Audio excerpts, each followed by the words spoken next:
কোনো ব্যক্তির মৃত্যুর সময় তার ঈমান নষ্ট করতে শয়তান তার সারা জীবনে পথভ্রষ্ট করার জন্য যতটা চেষ্টা করেছে তার থেকে বেশি চেষ্টা করে ওই ব্যক্তির রূহ কবজের আগে।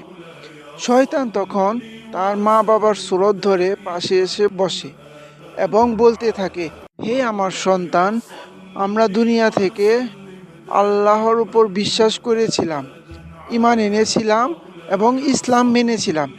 এসবের জন্য আমরা জাহান্নামের শাস্তি ভোগ করছি, আর তুমিও এই বিশ্বাস ভুলে যাও। তখন সে চিন্তায় পড়ে যায়, আর সে যদি নেককার হয় তখন আল্লাহ তাআলা দলে দলে রহমতের ফেরেশতা পাঠিয়ে দেন, আর ফেরেশতাদের আগমনে তার মা বাবার সুরতে থাকা শয়তান চলে যায়। তাই বান্দা নেককার হলে আল্লাহ তাকে এভাবে রক্ষা করে এবং ইসলামের ছায়াতলে মৃত্যুবরণ করে।